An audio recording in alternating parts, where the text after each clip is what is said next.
حاضرین گرامی قدر، عزاداران مظلوم کربلا،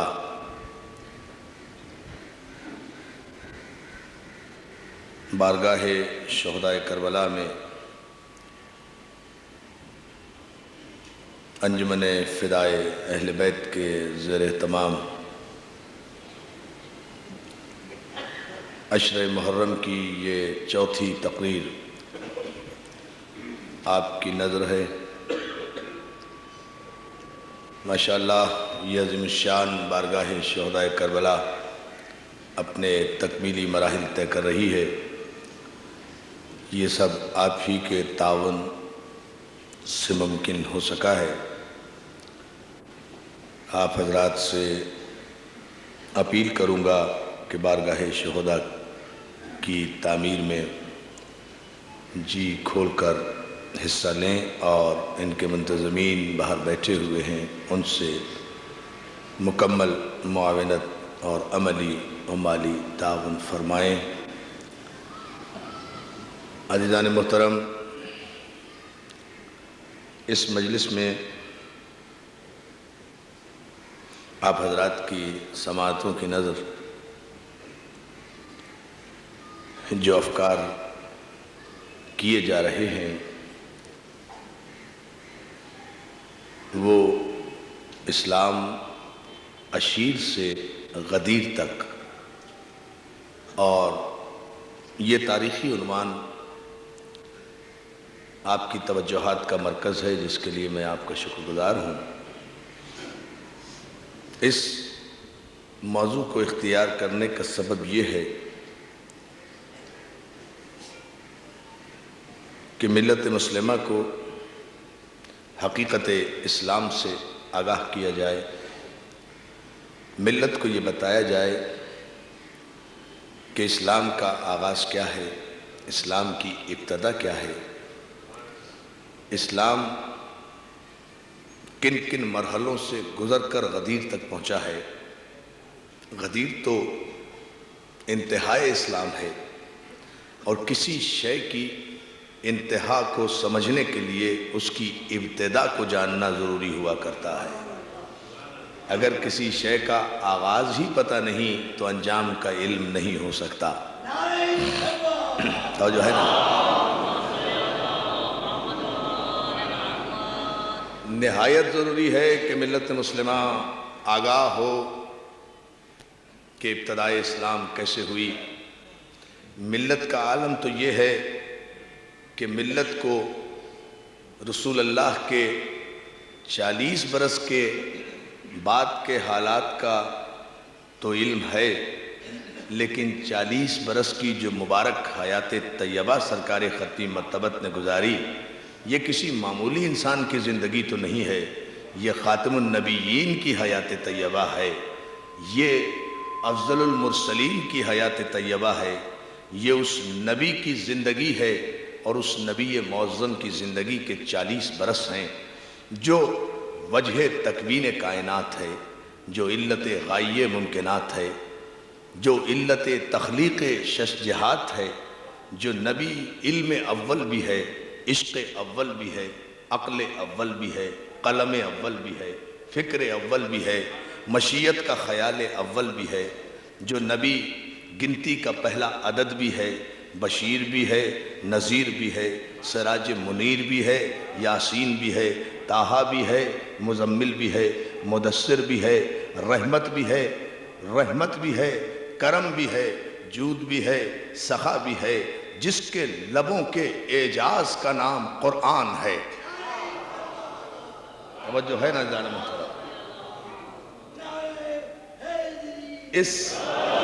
اس نبی معظم کے لبوں کے اعجاز کا نام قرآن ہے۔ یہ وہ نبی ہے۔ عزیزان محترم، لوگ کہتے ہیں، بات سمجھ میں نہیں آتی کہ لوگوں کو اپنے ہی لکھے ہوئے بات پر تردید کرتے ہوئے یہ خیال کیوں نہیں آتا کہ ہم پہلے کیا لکھ گئے، بعد میں کیا لکھ رہے ہیں۔ پر توجہ عزیزان محترم، لوگوں کو اپنی ہی بات پر خود یہ خیال کیوں نہیں آتا کہ ہم اگر سیرت النبی لکھنے بیٹھے ہیں تو ہم پہلے صفحات میں کیا لکھ گئے، آخر میں خود اپنے ہی لکھے ہوئے کی تردید کرتے ہیں۔ پہلے تو سب یہ لکھتے ہیں کہ حضور جب اس دنیا میں تشریف لائے اور جناب آمنہ کی گود میں یہ کائنات کی سب سے بڑی نعمت آئی تو اس وقت آتش کدہ فارس ٹھنڈا ہو گیا، اس وقت قصر قیصر کے 14 کنگرے گر گئے، 14 مینارے زمیں بوس ہو گئے، آتش کدہ فارس ٹھنڈا ہوا۔ بڑی توجہ ہے، یہ سامنے کی بات ہے۔ آتش کدہ فارس، وہ فارس کا، ایران کا وہ آتش کدہ جس میں 1000 برس سے آگ جل رہی تھی، سرکار تشریف لائے تو وہ آگ خود بخود بجھ گئی۔ قصر قیصر کے بادشاہ روم کے محل کے 14 کنگرے گر گئے۔ تو عزیزان محترم، آنے والے نے تو خود آ کر اپنی علامتیں ظاہر کر دی ہیں، آگ کو ٹھنڈا کر کے بتایا کہ جہنم سے بچانے والا آیا ہے۔ قصر قیصر کے 14 میناروں کو گرا کر بتایا کہ اکیلا نہیں آیا، 14 ساتھ لایا ہے۔ توجہ جانے محترم ہے نا، توجہ۔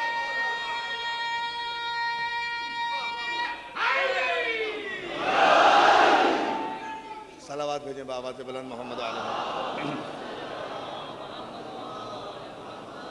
یعنی آنے والے نے تو خود بتایا نا۔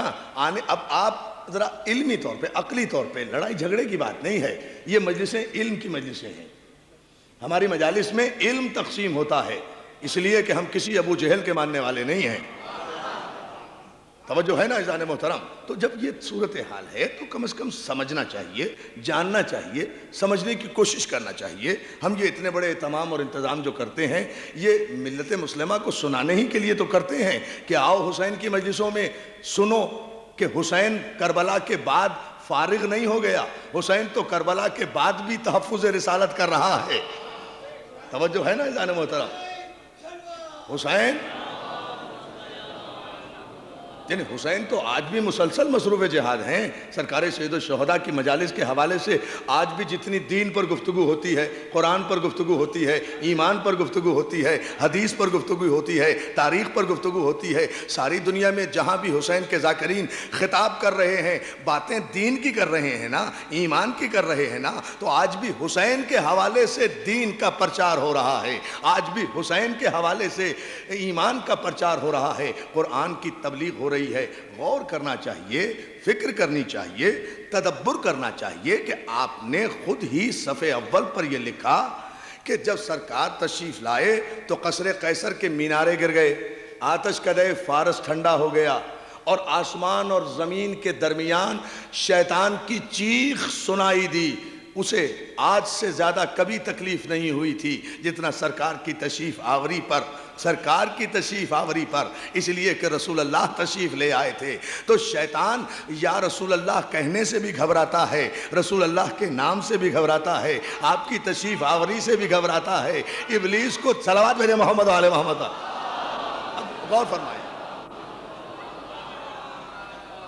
بھائی، سارے سیرت نگاروں نے سیرت ہشام سے لے کر شبلی نعمانی تک، اور شبلی نعمانی سے لے کر مولانا مودودی نے جو سیرت رسول لکھی ہے اس تک ایک ہی بات ہے، سب نے یہ تینوں نشانیاں تو متفقہ طور پہ لکھی ہیں، اس پر کوئی اختلاف نہیں ہے۔ میں پوری ذمہ داری سے آپ سے عرض کر رہا ہوں۔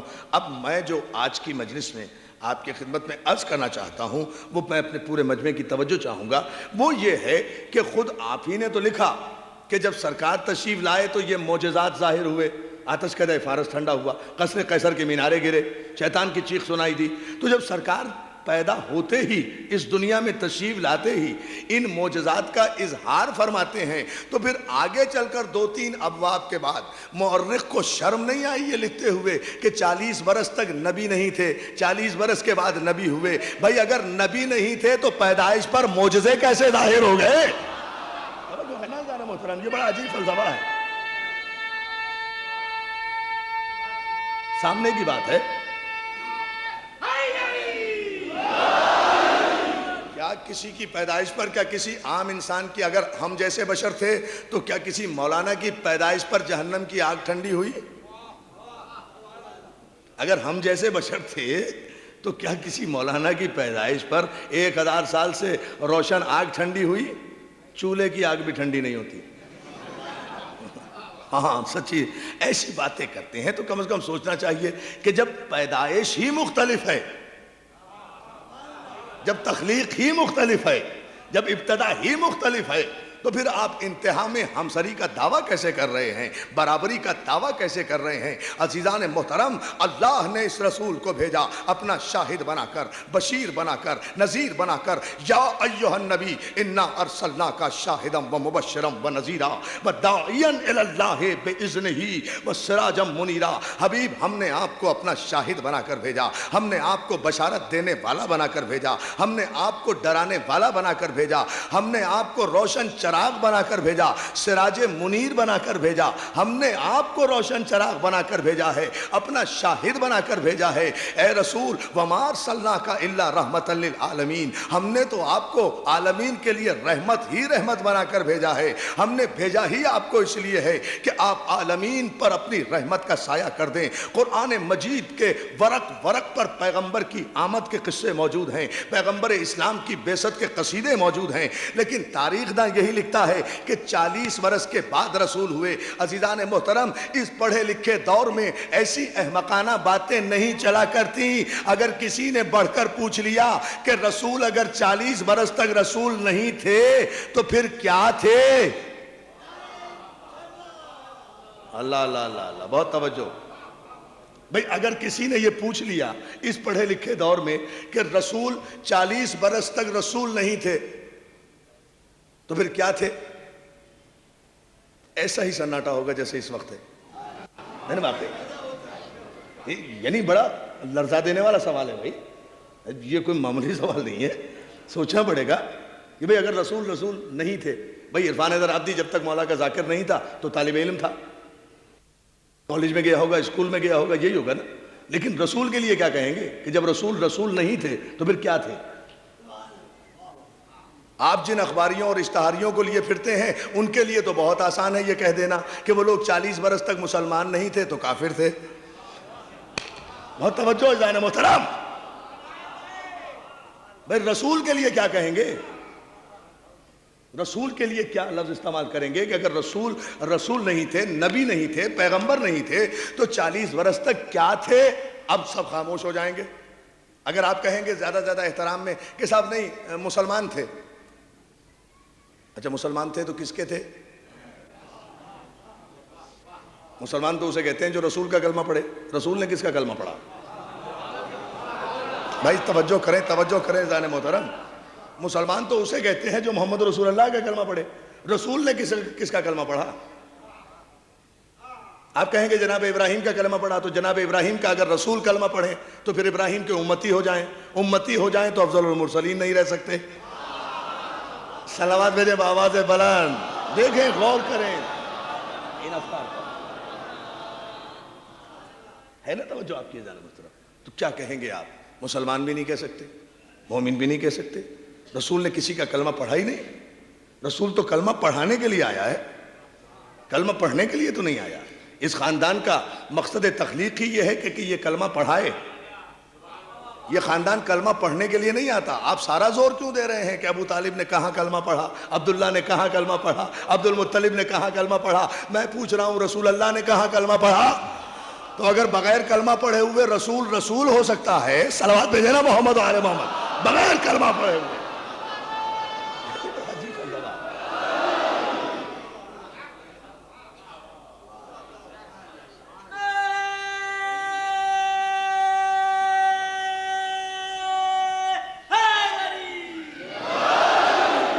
مولا سلامت رکھے یا علی مدد کہنے والوں کو۔ دیکھیں نا جان محترم، اسے ذرا سا اس انداز میں بھی سوچنا چاہیے، اور ایکیڈیمک انداز میں، بالکل افہام و تفہیم کے جذبے کے تحت، کہ ملت مسلمہ کی پیدائشی مجبوری ہے کہ وہ ابتدائے اسلام کے متعلق کچھ نہ لکھ سکتی ہے نہ کہہ سکتی ہے۔ اس لیے کہ جو بھی مورخ بنا، جو بھی محدث بنا، جو بھی راوی بنا، وہ تو مسلمان ہونے کے بعد بنا ہے نا، اور مسلمان وہ اس وقت ہوا ہے جب رسول نے اعلان رسالت کیا ہے۔ اعلان رسالت سے پہلے تو خیر سے کوئی بھی مسلمان نہیں تھا نا، سب کافر ابن کافر تھے۔ توجہ ہے نا عزیزان محترم؟ سب کافروں کی اولادیں تھے، سب کے قبیلے کفری میں مبتلا نظر آ رہے تھے۔ اور دیکھیں یہ عجیب ایک حقیقت ہے عزیزان محترم، خانہ کعبہ میں 360 بت رکھے ہوئے تھے، سارے مسلمانوں نے لکھا۔ خانہ کعبہ میں 360 بت رکھے ہوئے تھے، اور مصر کا اسکالر جامعہ ازہر کا یہ کہتا ہے کہ یہ 360 بتوں کی تعداد اس لیے ہو گئی تھی کہ ہر قبیلہ اپنے نام کا بت بڑھاتا جاتا تھا۔ یہ بڑھتی چلی گئی جو بتوں کی تعداد، وہ یہ ہوتا تھا کہ ہر قبیلہ اپنا بت ضرور رکھا کرتا تھا، بھئی یہ ہمارا بت ہے، وہ تمہارا بت ہے، اور جو جتنا بڑا قبیلہ ہوتا تھا اس کا اتنا بڑا بت ہوتا تھا۔ جو قبیلہ بھی اکثریت میں ہوتا تھا اس کا تو بڑا ہی بت ہوگا نا، دیکھتے رہے گا۔ چلیں صلوات بھیج دیں اچھا آپ محمد عالم بھائی۔ دیکھیں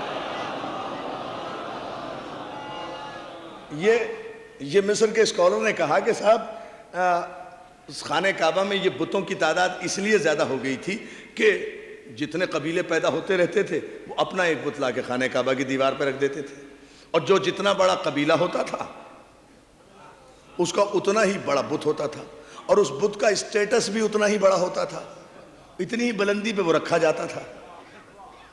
ہائے ہائے نہیں توجہ فرما رہے آپ، اتنی ہی بلندی پر وہ بت رکھا جاتا تھا، جتنا اسٹیٹس میں قبیلہ بلند ہوتا تھا، جتنا چھوٹا قبیلہ اتنا چھوٹا بت، جتنا چھوٹا قبیلہ اتنا چھوٹا بت، اتنی ہی چھوٹی جگہ اسے ملا کرتی تھی، جتنا بڑا قبیلہ اتنا ہی بڑا بت، اتنی ہی بڑی جگہ اسے ملا کرتی تھی۔ اس لیے یہ سینکڑوں ہزاروں برسوں سے عرب کی تہذیب، عرب کے کلچر میں یہ بات سما گئی تھی، جو بھی نیا قبیلہ پیدا ہوتا تھا، عرب تو سارا قبیلوں ہی میں بٹا ہوا تھا نا، یہ تو پیغمبر اسلام کی تعلیمات کا صدقہ ہے کہ جس نے سارے قبیلے کے بتوں کو توڑ کر انسانوں کو ایک امت مسلمہ اور امت واحدہ کی صورت میں پرو دیا۔ یہ تو سرکار رسالت مآب کا کمال ہے نا، یہ تو آپ کی تعلیمات کا کمال ہے نا کہ آپ نے انسانوں کے قبیلے کو جو تقسیم تھا اسے ایک انسانیت کی ڈوری میں پرو دیا۔ اس سے پہلے تو جزیرہ نما عرب، آپ تاریخ عرب اٹھا کر دیکھ جائیے، قبیلوں ہی میں تقسیم تھا، قبائل کی زندگی گزارا کرتے تھے۔ عزیزان محترم توجہ چاہتا ہوں، جب مصر کے عالم نے یہ بات لکھی تو میں نے بڑے غور سے اس جملے پر توجہ کی کہ یہ تو بڑی کام کی بات ہے۔ یہ جب طے ہو گیا تاریخی اعتبار سے، مسلمانوں کا ایک مفکر یہ لکھتا ہے کہ خانہ کعبہ میں ہر قبیلے کا بت موجود تھا، یعنی جتنے بھی بت پرست قبیلے تھے، بھائی بڑا فیصلہ لے رہا ہوں آپ توجہ فرمائیں، جتنے بھی بت پرست قبیلے تھے ان سارے قبیلوں کا بت خانہ کعبہ میں موجود تھا، جتنے بھی کافر قبیلے تھے ان کے بت وہاں موجود تھے، جو بھی بتوں کے پجاری قبیلے تھے تو جو جتنا بڑا قبیلہ ہوتا تھا اس کا اتنا بڑا بت تھا۔ اسی لیے بنی امیہ کے قبیلے کا بت عزا تھا، عزا وہ بڑا بت تھا جو سب سے زیادہ بلندی پر رکھا ہوا تھا، جسے ابو طالب کے بیٹے نے مہر نبوت پر چڑھ کر توڑا تھا۔ بہت توجہ ہے۔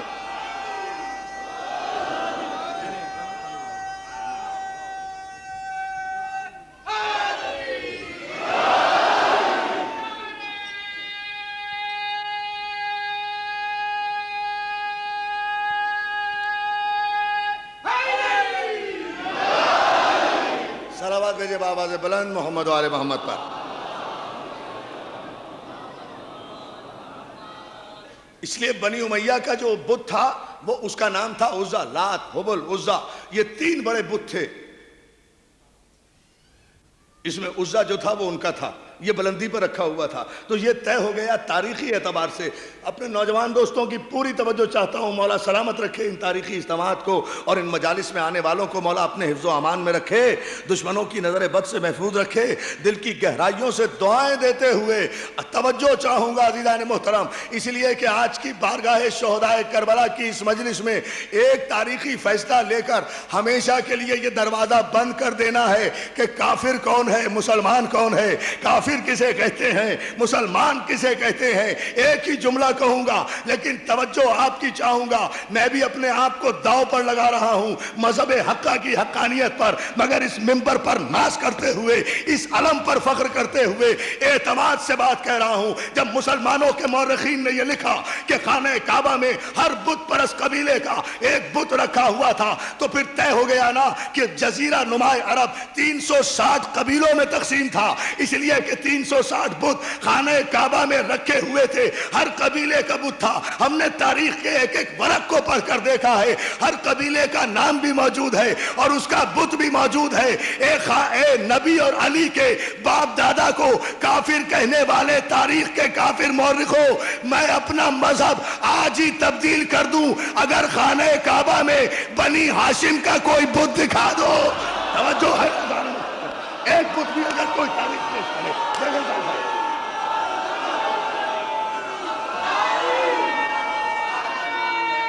بھائی بہت توجہ ہے، پوری طاقت و توانائی سے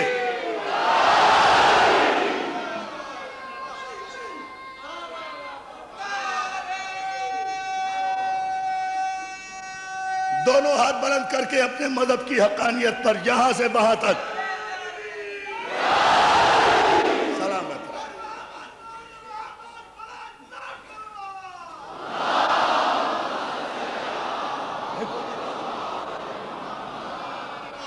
بھائی بنی ہاشم کا قبیلہ تو سلامت رہو، سلامت رہو. بھائی بنی ہاشم کا مولا سلامت رکھے، یا علی مدد کہنے والوں کو انہیں اپنے حفظ و امان میں رکھے. عزیزان محترم، یہ فکر ہے، یہ وہ منزل. نہ میں کبھی منع نہیں کرتا یا علی مدد کہنے سے.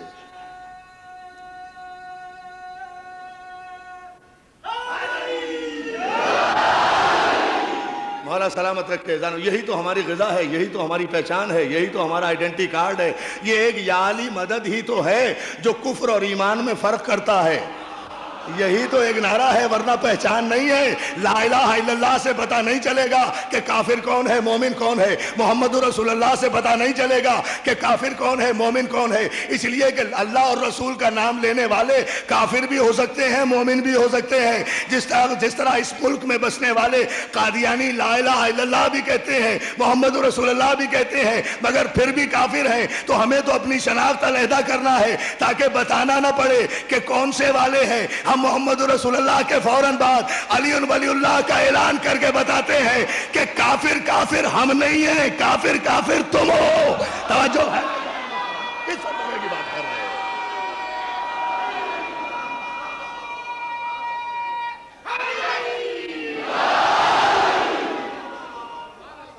صلوات دیجیے بابا سے بلند محمد و آل محمد.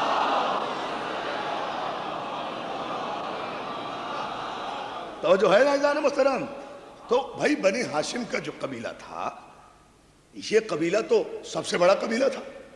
وارث کعبہ یہ تھے، وارث انبیاء یہ تھے، کلید بردار حرم یہ تھے، حجاج کو پانی پلانے والے یہ تھے، بیضۃ البلد یہ تھے، رئیس بطحہ یہ تھے. وراثت انبیاء کے سارے تاج ان کے سروں پر رکھے ہوئے تھے.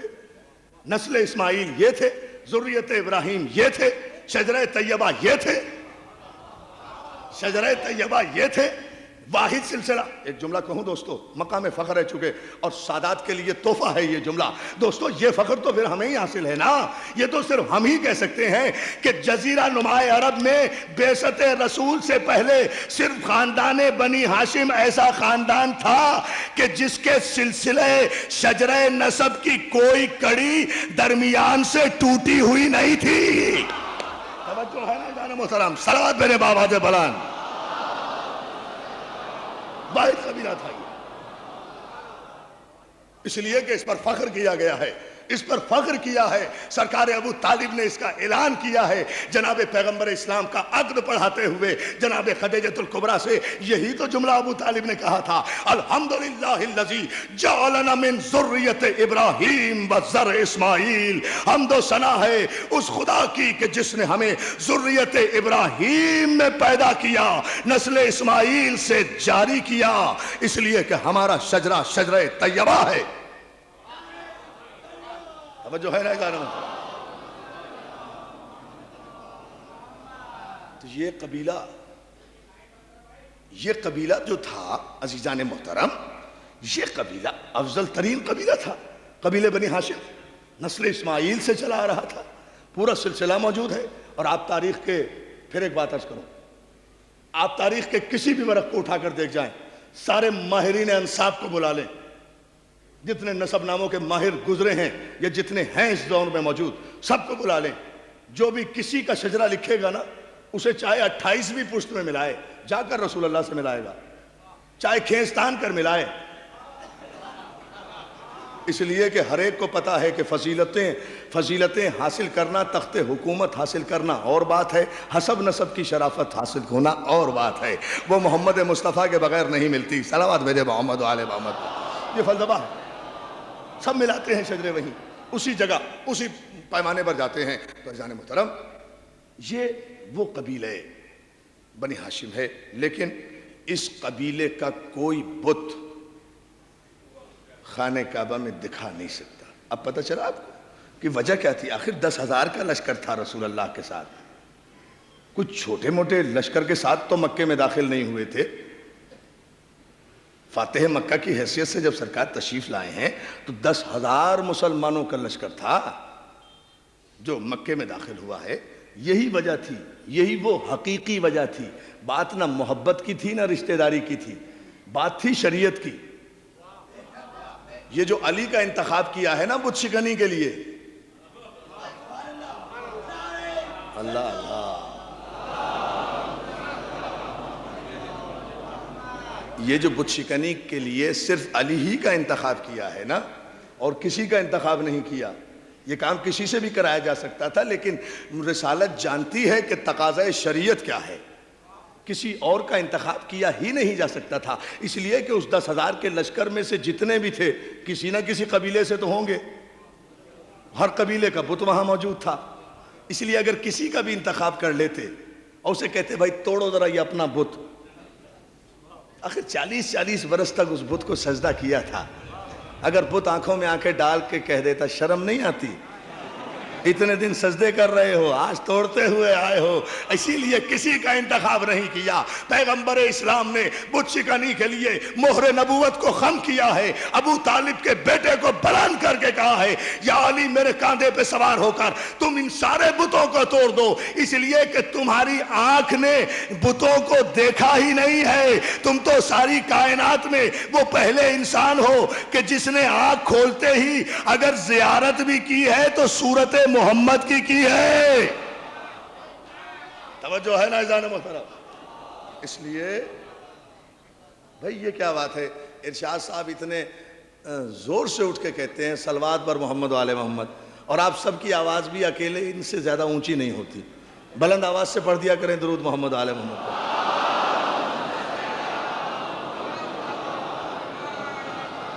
اللہ آپ کو سلامت رکھے. توجہ ہے نا دوستو؟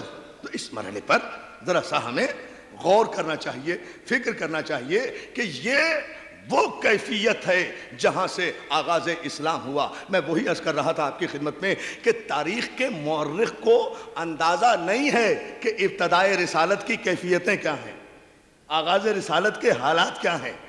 اس لیے کہ جتنے بھی راوی اور روایتیں اکٹھا ہوئی ہیں وہ تو سب اعلان رسالت کے بعد آئے ہیں نا. جب مسلمان ہوئے تو انہیں حالات اسلام کا پتہ چلا، تو انہوں نے تو صرف اتنا ہی دیکھا کہ پیغمبر اسلام کی خدمت میں آنا ہے، لا الہ الا اللہ کہنا ہے، محمد رسول اللہ کہنا ہے، مسلمان ہو جانا ہے، روٹی پانی فری مل جائے گا، خدیجۃ الکبریٰ کی دولت کا صدقہ ہے. بہت توجہ عزیزان محترم. مسئلہ کوئی زحمت تو تھی نہیں.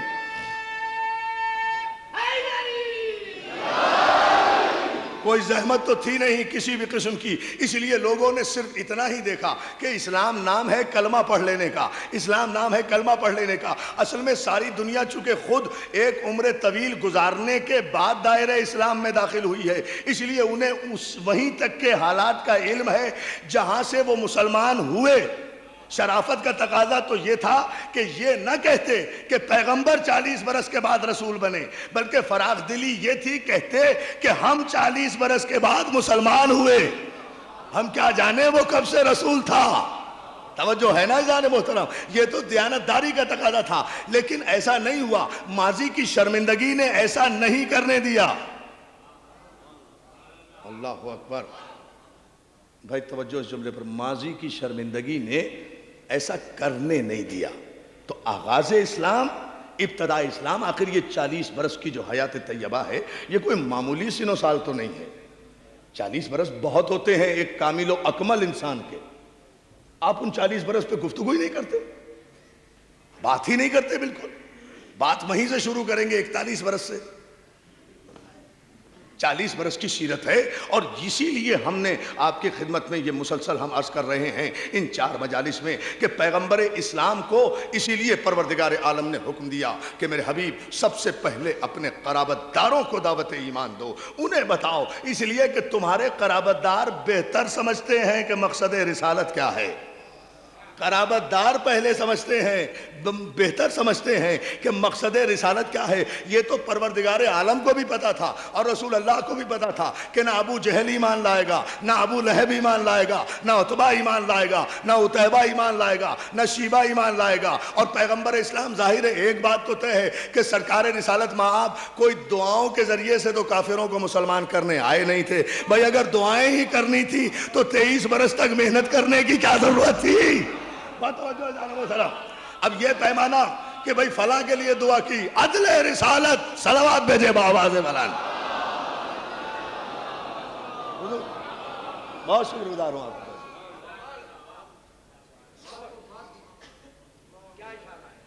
سرکار رسالت میں آپ کوئی دعاؤں کے ذریعے سے تو مسلمان کرنے نہیں آئے تھے، اور اگر انہوں نے دعا کے ذریعے کہیں مسلمان کیا ہے تو سرکار کی عدالت پر بات آتی ہے. سب ایک آدمی کے لیے خود دعا کر رہے ہیں اللہ اسے مسلمان کر دے. اچھا 2 آدمیوں کے لیے کر رہے ہیں کہ پروردگار یا اسے کر دے یا اسے کر دے. تو اس میں ابو جہل کا کیا قصور اگر پروردگار نے نہیں سنی؟ رسول اللہ نے تو 2 کینڈیڈیٹ پیش کیے تھے. آخر کی بات ہے، صلوات بھیجے نا محمد والے محمد پر. اگر وہ نہیں ہوا تو سرکار رسالت مآب کوئی دعاؤں کے ذریعے سے مسلمان کرنے کے لیے نہیں آئے تھے. سرکار رسالت مآب تو آئے تھے هو الذی بعث فی الامیین رسولا منہم یتلو علیہم آیاتہ ویزکیہم ویعلمہم الکتاب والحکمہ وان کانوا من قبل لفی ضلال مبین. مقصد بعثت رسالت یہ تھا. سورہ مبارک جمعہ میں وضاحت کے ساتھ ارشاد ہوا کہ خدا وہ ہے کہ جس نے امیین میں ایک رسول بھیجا جس کا کام کافروں کے لیے مسلمان ہونے کی دعا کرنا نہیں ہے. یتلو علیہم آیاتہ ہی، وہ ان پر آیات کی تلاوت کرتا ہے، وہ ان کے نفوس کو پاک کرتا ہے، وہ انہیں کتاب و حکمت کی تعلیم دیتا ہے. تو پیغمبر کا کام آیات کی تلاوت کرنا ہے، دعائیں کر کر کے کسی کافر کو مسلمان نہیں کرنا. عزیزان محترم پوری توجہ چاہوں گا آپ کی. سرکار کی بعثت کو قرآن نے متعدد مقامات پر وضاحت کے ساتھ بیان کیا ہے. یتلو علیہم آیاتہ ہی، آیات کی تلاوت کرتے ہیں. وَيُزَكِّيهِمْ، اور ان کے ناپاک نفسوں کو پاک کرتے ہیں. وَيُعَلِّمُهُمُ الْكِتَابَ وَالْحِكْمَةِ، اور انہیں کتاب اور حکمت کا علم دیتے ہیں. تو پیغمبر آئے تھے تعلیم کتاب و حکمت کے لیے، پیغمبر آئے تھے تلاوت قرآن کے لیے، پیغمبر آئے تھے تزکیہ نفوس کے لیے. یہ مقصد بعثت رسالت تھا. ارشاد ہوا حبیب وانذر عشیرتک الاقربین، سب سے پہلے اپنے قرابت داروں کو دعوت ایمان دو. وہ واقعات آپ مسلسل 3 دن سے سن رہے ہیں. ہم اب ذرا سا یہاں سے آگے بڑھ رہے ہیں اس 4تھی مجلس میں، چونکہ ہمیں 9ویں مجلس تک انشاءاللہ غدیر تک جانا ہے. ان مرحلوں سے ان تقاریر کو گزارتے ہوئے تاریخ کا ایک نتیجہ ضرور انشاءاللہ آخری مجلس میں اگر مولا نے طاقت دی تو آپ کی خدمت میں پیش کروں گا. وہ یہ عزیزان محترم، اب دعوت ذوالعشیرہ میں جب اعلان رسالت ہو گیا اور تصدیق رسالت کرنے والے نے تصدیق رسالت کر دی، گھر ابو طالب کا، تصدیق علی کی، رسالت نبی کی، بائیکاٹ ابو جہل کا. یہاں سے 2 راستے چلے، ایک تصدیق کرنے والے، ایک تردید کرنے والے. جو رسالت کی تردید کر رہے ہیں وہ کافروں کا قبیلہ ہے، جو رسالت کی تصدیق کر رہے ہیں وہ مومنوں کا قبیلہ ہے. تو یہ کافر قبیلہ جس نے مخالفت. اب دوستو مسئلہ کیا تھا کہ 3 دن سے ابو جہل اٹھا کر لے جا رہا تھا اپنے ساتھیوں کو کہ پیغمبر کی بات نہ سن سکیں، مگر ابو طالب نے آج مجبور کر دیا کہ وہ پیغمبر کی بات سنیں، اسلام کی دعوت ان کے کانوں میں پہنچے. اور علی کی تصدیق نے اس بات کو مستحکم کر دیا. اس لیے کہ مولا نے کہا یا رسول اللہ میں گواہی دیتا ہوں کہ آپ اللہ کے رسول ہیں. مولا میں گواہی دیتا ہوں میں آپ کی قدم قدم پہ مدد کروں گا. تو اب عزیزان محترم کافروں کے دل میں تو یہیں سے گرہ پڑ گئی نا، اس باپ کے خلاف بھی، اس بیٹے کے خلاف بھی. صلوات بھیجنا محمد آل محمد پر.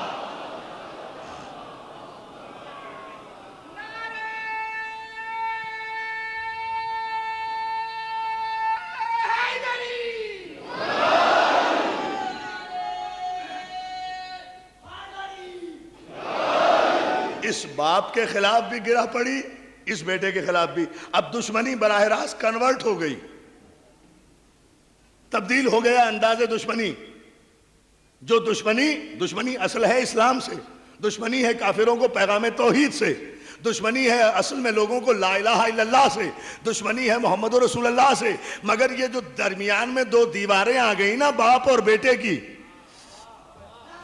بہت توجہ فرمائیں دوستو. نتیجہ دے رہا ہوں 5-10 منٹ میں، آج کی مجلس کا خلاصہ پورا ایک لمحہ آگے بڑھ رہے ہیں. اب یہ دشمنی کے انداز بدلے نا تو یہ جو دیوار بن گئے، یہ جو سپر بن گئے رسول کی، ایک باپ اور ایک بیٹا. باپ نے حمایت کا اعلان کر دیا، بیٹے نے تصدیق کر دی. اور خود تاریخ کا مورخ لکھتا ہے کہ 12 برس کی عمر میں پیغمبر اسلام کی تصدیق کی ہے علی نے. 12 برس کی عمر میں، 12 برس کی عمر میں رسالت کا گواہ بنا ہے ابو طالب کا بیٹا.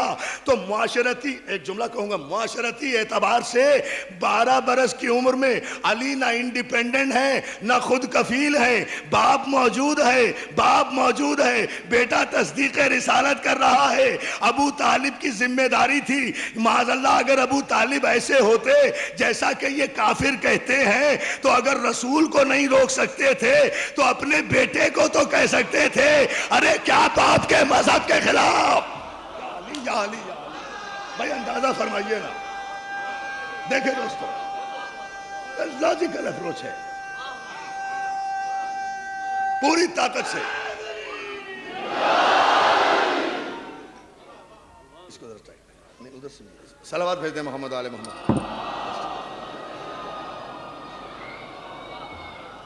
مولا آپ کو سلامت رکھے. توجہ ہے نا، کم از کم بیٹے کو تو منع کر سکتے تھے نا کہ بیٹا یہ کیا گواہی دے رہے ہو اپنے باپ دادا کے ایمان کے خلاف. لیکن تاریخ میں جملہ یہ نظر آتا ہے کہ جب علی نے دعوت ذوالشیرہ میں 12 برس کی عمر میں پیغمبر کی تصدیق کی ہے، 12 برس کی عمر میں، تو سرکار ابو طالب نے علی کو قریب بلا کر کہا علی اس وعدے پر قائم رہنا. توجہ اذان محترم، یہ میں انشاءاللہ آئندہ مجالس میں بتاؤں گا کہ کہاں کہاں تاکید کی ہے ابو طالب نے نصرت پیغمبر کی. اس وعدے پر قائم رہنا، یاد رکھنا کہ تم نے تصدیق رسالت کی ہے. دوستو کیا خیال ہے 12 برس کی عمر میں اگر علی ایک عام انسان ہے تو پھر 12 برس کے بچے ہیں. یہ کائنات کی سب سے بڑی رسالت کی تصدیق ایک 12 برس کا بچہ کرے. تسلیم کرو. اور یہ رسول بھی کائنات کا رسول، آخری رسول پیغمبر اسلام علی کو قریب بلا کر اس تصدیق کو بھی تسلیم کرتے ہیں، اس گواہی کو بھی مانتے ہیں، اور علی نے جو مدد کا وعدہ کیا ہے اس پر یقین بھی رکھتے ہیں. علی نے کہا نا میں آپ کی مدد کروں گا، یا رسول اللہ اعلان رسالت آپ کیجئے، تصدیق رسالت میں کروں گا، ہجرت آپ کیجئے، بستر پہ میں سوؤں گا، آغاز جنگ آپ کیجئے، فتح جنگ میں کروں گا، قرآن آپ سنائیے، تعویل میں بتاؤں گا. صلوات بھیجیں نا محمد آل محمد پر. مولا آپ، اب میں آج کی مجلس میں جو فیصلہ کن جملہ دینا چاہ رہا ہوں مولا کی مدد سے، وہ صرف یہ ہے دوستو کہ علی نے ایک لفظ کہا ہے جسے تاریخ طبری سے لے کر آج تک کے سارے مورخین نے تحریر کیا ہے. علی نے لفظ مدد بھی استعمال کیا. پیغمبر نے بھی کہا کون ہے جو میری مدد کرے، علی نے کہا میں آپ کی مدد کروں گا. پیغمبر نے علی کی مدد کو قبول کیا، پیغمبر نے قبول کیا. تو جب پیغمبر خاتم النبیین نے علی کی مدد کو قبول کیا تو تسلیم کر لیا نا کہ علی مددگار ہے، علی مشکل کشا ہے. تو جو 12 برس کی عمر میں خاتم النبیین کا مشکل کشا ہو، 12 برس کی عمر میں 12 برس کی، صلوات بھیجیں نا محمد آل محمد.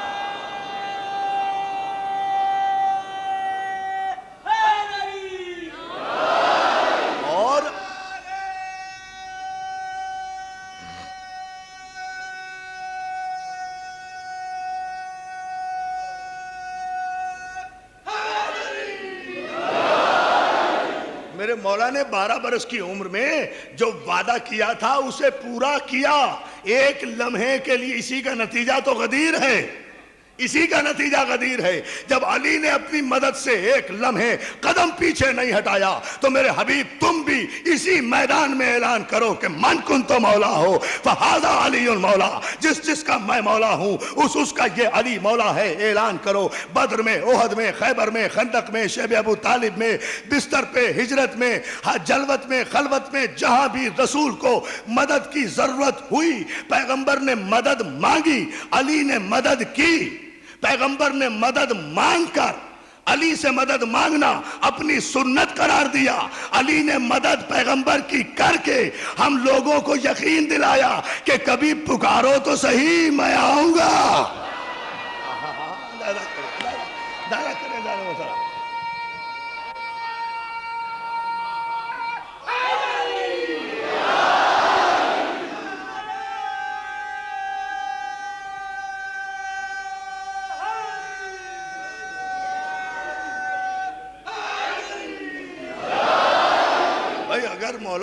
اگر ہم مولا کو مدد کے لیے بلاتے ہیں تو پریشانی کیوں ہوتا ہے؟ مشکل میں ہم ہوتے ہیں، ہم جسے چاہیں بلائیں. لوگوں کو کیا پریشانی ہے اس سے؟ اب یا علی مدد ہم کہتے ہیں، ہم کسی اور کو تو نہیں کہتے کہ تم بھی یا علی مدد کہو. کہنے کی ضرورت ہی نہیں ہے. ہمیں کیا ضرورت ہے کہنے کی؟ جب وقت پڑے گا تو تمہارے بڑے بھی مدد کے لیے بلائیں گے. حیثیت کیا ہے ہمیں کہنے کی ضرورت ہے نا؟ توجہ جانے محترم بھئی، یا علی مدد ہم کہتے ہیں.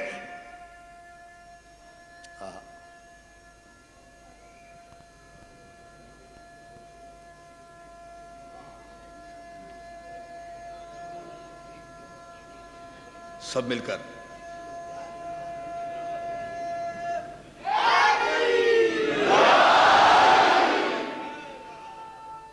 مولا کو بلاتے ہیں، معصوم کو بلاتے ہیں، کسی غیر معصوم کو مدد کے لیے نہیں بلاتے. بس اس میں بنیاد یہ ہے، کسی غیر معصوم کو مدد کے لیے نہیں بلاتے. علی کو مانتے ہیں تو پھر علی ہی کو مانتے ہیں. سخی وہی ہے جو سائل سے رد و قد نہ کرے. سنیں گے مصرے؟ یاد آ گئے اتفاق سے. سخی وہی ہے جو سائل سے رد و قد نہ کرے. کرے سوال جو کوئی تو اس کو رد نہ کرے. سخی وہی ہے، سخی وہی ہے. آدھا کنواں خرید کے دینے والا سخی نہیں ہوتا.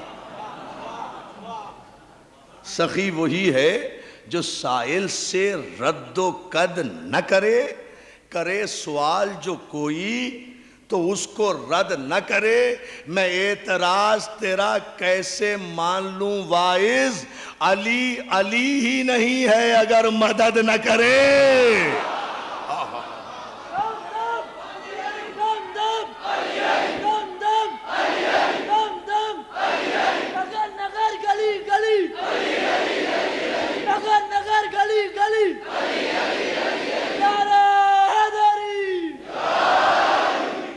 بلند ترین صلوات بھیجیں محمد و آل محمد پر.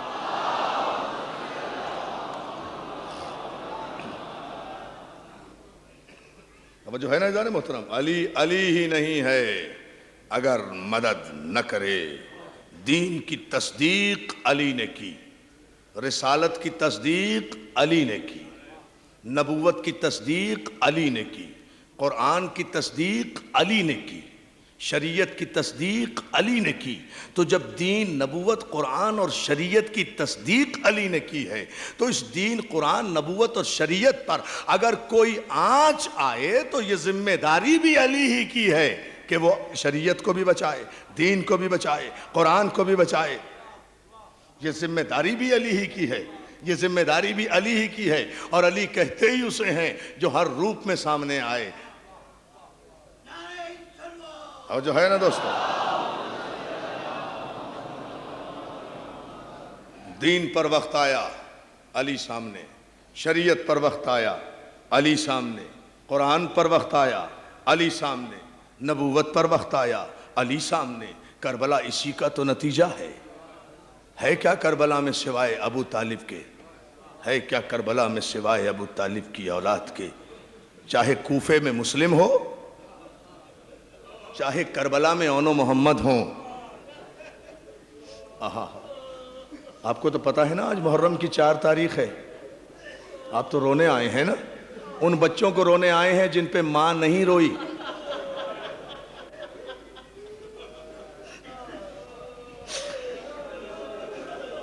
ان بچوں کو رونے آئے ہو نا جن پہ ماں نہیں روئی.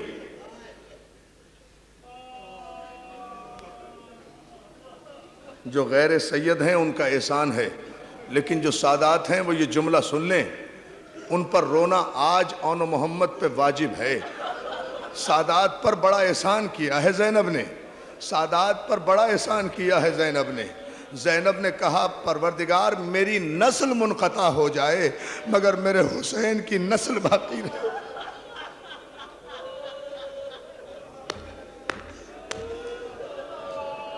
یہی تو دعا کی تھی شہزادی زینب نے، پالنے والے میری جوڑی قربان، میں اپنے دونوں بچے حسین پر قربان کر رہی ہوں مگر پالنے والے میرے حسین کے گھر کا چراغ روشن رہے، میرے حسین کے گھر کا چراغ.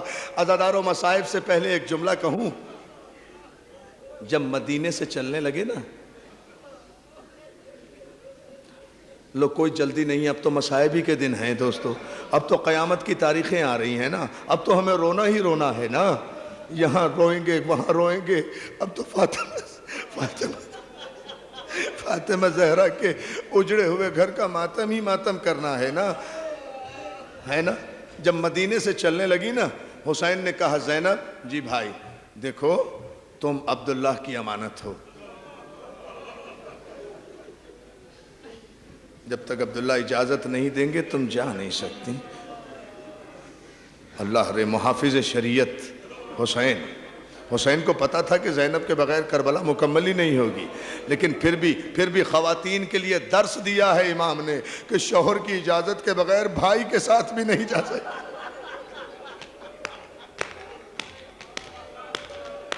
میری ماں بہنوں یہ جملہ نوٹ کرو، شوہر کی اجازت کے بغیر حسین جیسے بھائی کے ساتھ نہیں جا سکتی. چلتے چلتے حسین نے پیغام دیا ہے. عزادارو زینب نے اتنا سنا، چادر سر پہ رکھی. جناب عبداللہ علیل ہیں، جناب عبداللہ بہت احترام کیا کرتے تھے، علی کی بیٹی تھی نا، جناب عبداللہ فرش علالت پر ہیں، اپنے بستر پہ آنکھیں بند کیے ہوئے لیٹے ہیں. علی کی بیٹی زینب عبداللہ کے گھر گئی، بستر کے قریب پہنچی. عزادارو جا کر شہزادی زینب زمین میں بیٹھ گئی. آج پہلا موقع ہے کہ جناب زینب فرش پر زمین میں بیٹھ گئی، زمین میں بیٹھی رونے لگی. زینب کے رونے کی آواز سے عبداللہ کی آنکھ کھلی، چونک کر بستر پہ اٹھ بیٹھے. ارے شہزادی علی کی بیٹی تم اور زمین پر بیٹھی ہو؟ علی کی بیٹی تمہیں پتہ نہیں ہم تمہارا کتنا احترام کرتے ہیں، تم فرش پہ کیوں نہیں بیٹھی؟ عزادارو میری طرف دیکھنا، آنسو برداشت نہیں کر سکو گے. آج پہلی مرتبہ 18 بھائیوں کی بہن نے اپنی دامن پھیلایا، عبداللہ کے سامنے اپنا دامن پھیلا کر کہتی ہے یبن امی انی آتیتو علیکا سائلن اليوم. اے چچا کے بیٹے آج زینب تیرے سامنے سوالی بن کے آئی ہے، میرے دامن کو بھر دے، مجھے خالی نہ لوٹانا. عبداللہ کہتے ہیں زینب حکم کرو، عبداللہ میرا بھائی جا رہا ہے.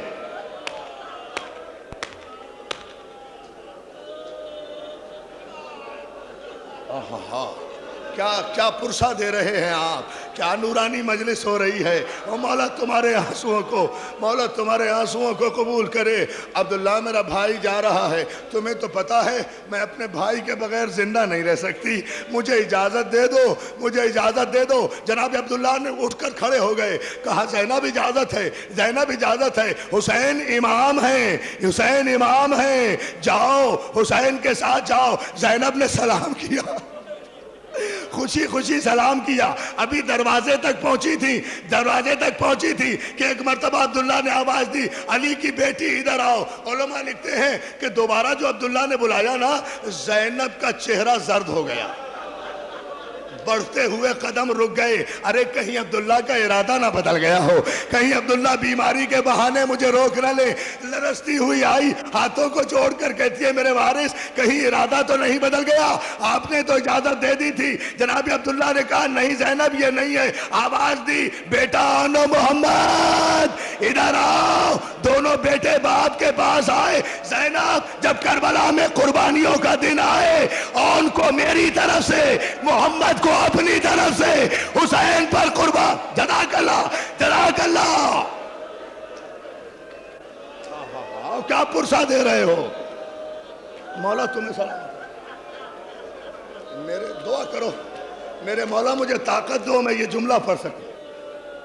عزادارو، میں اونو محمد کی شہادت تو نہیں پڑھ سکتا، شہادت المحسن میں پڑھوں گا انشاءاللہ۔ ایک جملہ سن لو، بہت پرسہ ہو گیا۔ زینب اون کو میری طرف سے، محمد کو اپنی طرف سے حسین پر قربان کر دینا۔ دونوں بچوں کو ساتھ لیا۔ جب بچے باپ کو سلام کرنے لگے تو جناب عبداللہ اونو محمد کو گلے سے لگا کر کہتے ہیں، اونو محمد، جی بابا، بیٹا دوہری ذمہ داریاں ہیں تمہاری۔ بابا کیسی؟ بیٹا تم جعفر طیار کے پوتے ہو اور حیدر کرار کے نواسے ہو۔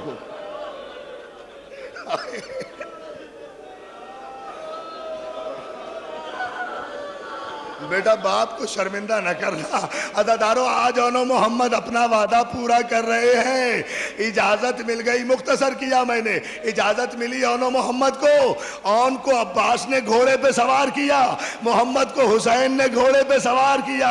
دونوں بچے چھوٹے چھوٹے نیمچے اپنے کمر میں لگائے ہوئے کربلا کی طرف روانہ ہوئے۔ راستے میں دونوں بھائی مشورہ کر رہے ہیں، بھیا بابا کا قول یاد ہے؟ محمد کہتے ہیں، کیا بھائی؟ بابا نے چلتے ہوئے کہا تھا ہم حیدر کرار کے نواسے ہیں، ہم جعفر طیار کے پوتے ہیں۔ بھیا پھر آج ایسی جنگ کریں گے کہ دشمنوں کو حیدر کرار یاد آئیں گے۔ بھائی پھر کیا کریں؟ بھیا ایسے کرو، دونوں بھائی کہتے ہیں ایسا کرو، میں دائیں جانب لشکر میں داخل ہوتا ہوں، تم بائیں جانب سے لشکر یزید میں داخل ہو جاؤ، تم دایاں پڑا الٹ دو، میں بایاں پڑا الٹ دوں گا۔ لیکن بھائی کبھی کبھی تھوڑی دیر کے بعد زین پر کھڑے ہو کر ایک دوسرے کو دیکھتے رہنا تاکہ بھائی کی کیا سن رہے ہو عزادارو؟ تاکہ بھائی کا حوصلہ بلند رہے۔ اون دائیں جانب سے فوج میں داخل ہوئے، محمد بائیں جانب سے فوجوں کو پلٹنا شروع کیا۔ دونوں بچے نیمچے چلا رہے ہیں، بڑھتے جا رہے ہیں۔ آئے کوئی ہمارے مقابل میں، ہم حیدر کرار کے نواسے ہیں، ہم جعفر طیار کے پوتے ہیں۔ عزادارو، اور بار بار ایک بھائی دوسرے بھائی کو گھوڑے پہ کھڑے ہو کے دیکھ لیتا۔ ایک مرتبہ ختم کر دی میں نے مجلس، سن لینا۔ ایک مرتبہ جو اون نے دیکھا، زین پر کھڑے ہو کر محمد نظر نہیں آیا۔ جزاک اللہ مولا تمہیں سلامت رکھے۔ محمد نظر نہیں آیا۔ ہم تفصیلی شہادت المحسن میں پڑھوں گا۔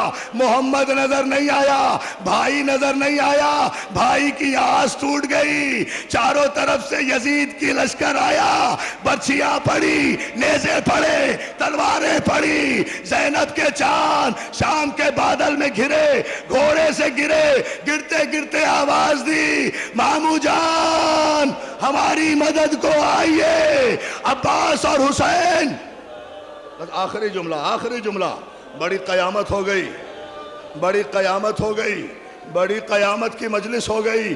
ایک جملہ سن لو، اونو محمد سکون سے، اگر گھروں تک رونا ہے اور رات بھر رونا ہے تو میری ماں بہنیں بھی یہ جملہ سن لیں، باقی تفصیل میں المحسن میں بتاؤں گا۔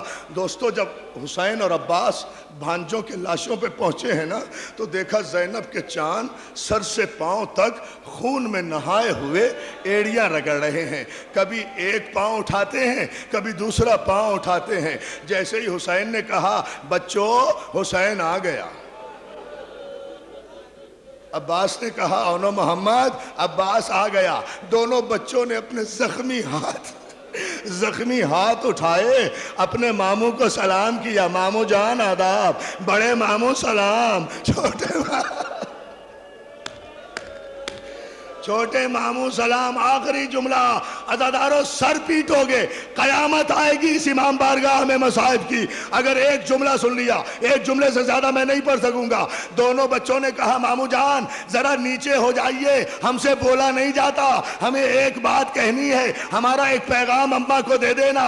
حسین نے اپنے کان اون کے لبوں سے لگائے، عباس نے اپنا گوشے مبارک محمد کے لبوں سے لگایا۔ جب حسین اور عباس بھانجوں پہ جھکے اور ان کا زخمی ہاتھ اٹھا حسین کے سر پر، محمد کا زخمی ہاتھ اٹھا عباس کے سر پر، دونوں بھانجوں نے حسین اور عباس کے سروں پہ ہاتھ رکھ کے کہا مامو جان ہم دریا پہ ضرور گئے تھے مگر آپ کے سر کی قسم ہم نے پانی نہیں پیا۔ اماں ماتم کرو عزادارو، اماں سے کہہ دینا ہم پیاسے ہیں، ہماری گواہی ماتم کرو۔